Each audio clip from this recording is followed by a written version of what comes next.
I've been doing a lot of research lately. I found this PDF, and the man, William, believes that the Ark of the Covenant was some sort of healing device. So keep in mind that it's just information I'm presenting. Some people get a bit funny.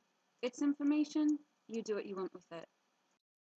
As both Jews and Christians adopted their sacred symbols from neighboring Sumeria and Egypt, an explanation for the inclusion of the serpent and pillar symbols in the celebration scene is found in comparing them with their appearances in these cultures.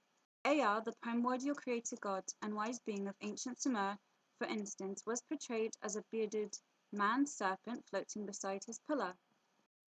In Egypt, Ea is a perfect match for the bearded man-serpent Thoth and his pillar. The hieroglyph of the casket, or pillar of Osiris, on the next page also matches this configuration. This device, vessel, ark, held the head of Osiris. His head, a symbol for his soul, itself symbolized by a serpent, hangs from his pillar.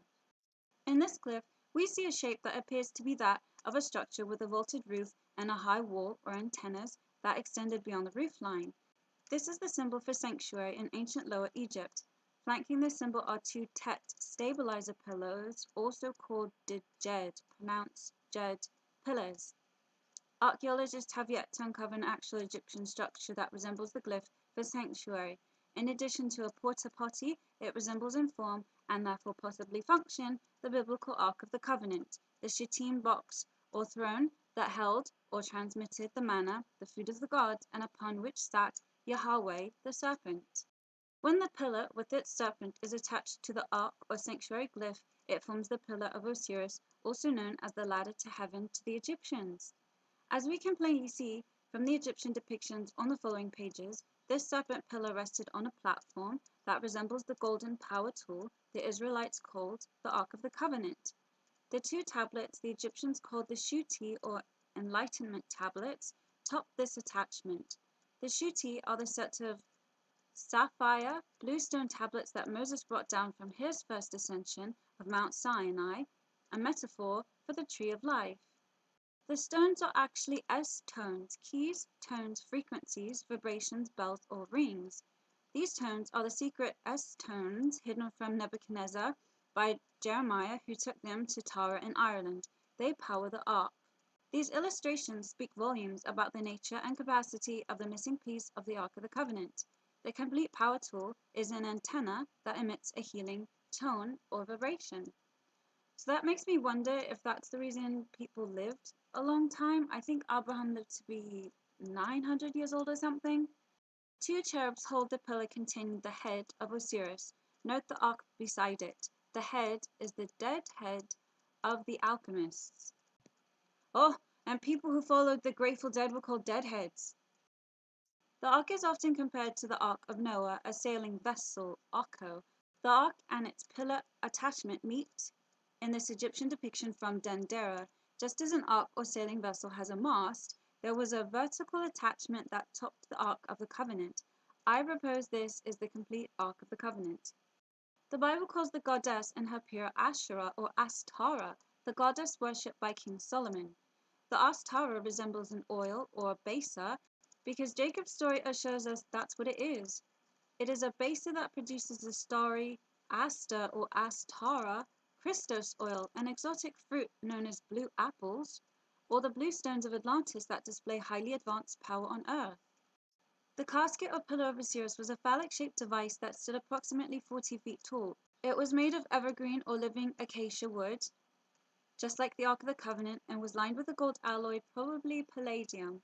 Also known as the ladder to heaven, the backbone of Osiris, and the pillar of Meroe, it contained the head of Osiris. The platform or pedestal upon which this pillar rests resembles in form and likely function the biblical Ark of the Covenant.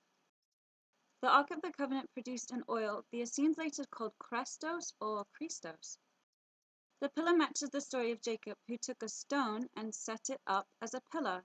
Upon the stone were 7 stars or eyes.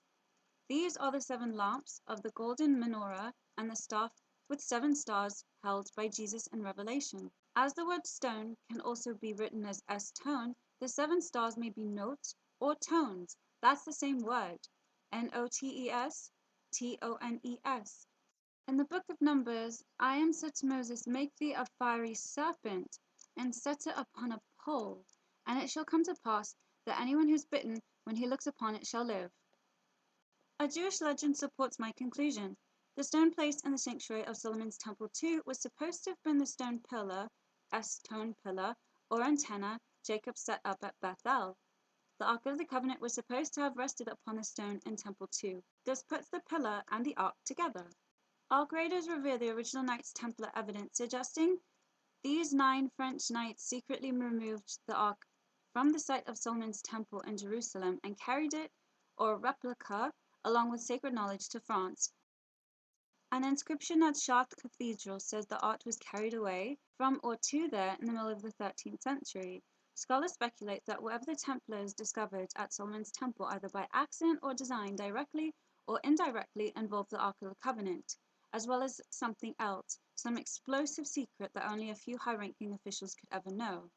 Whatever it was that the Templars discovered, all records, all archives, all evidence of its existence was destroyed, the implication being it was something other than gold bullion, something so fantastic that not even torture could bring it to the lips of the Templars.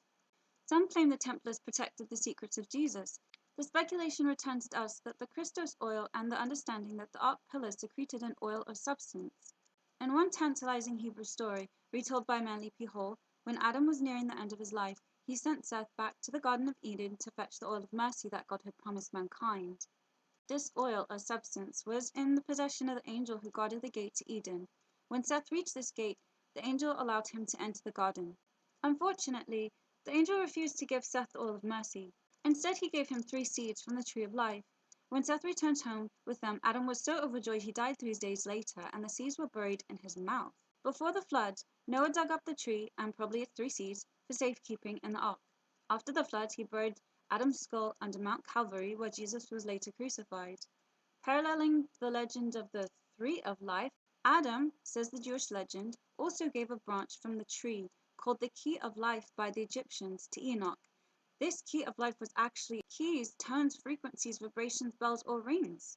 Enoch gave them to his great-grandson Noah, the hero of the deluge, who also brought it on the ark. And then it goes on to Assyrians, which is something that I've been researching as well.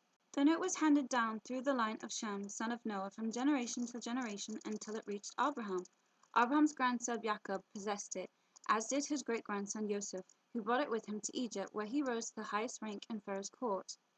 The Carimion, or the Stone of Light, bears the face of Jesus. A member of Napoleon's army discovered it in Egypt in 1798, 100 years before the same face appeared in the first photograph taken of the Shroud of Turin.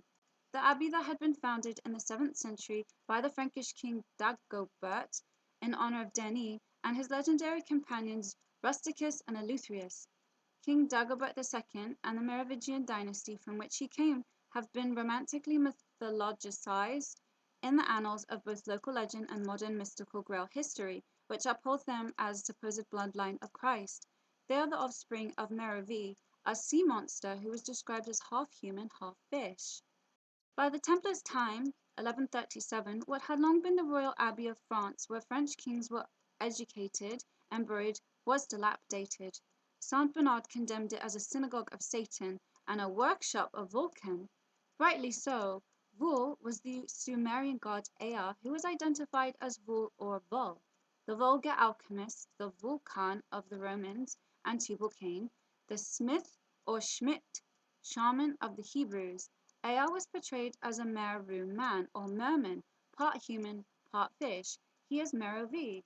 That's him up there flying in his little spaceship, and his priests wear fish costumes.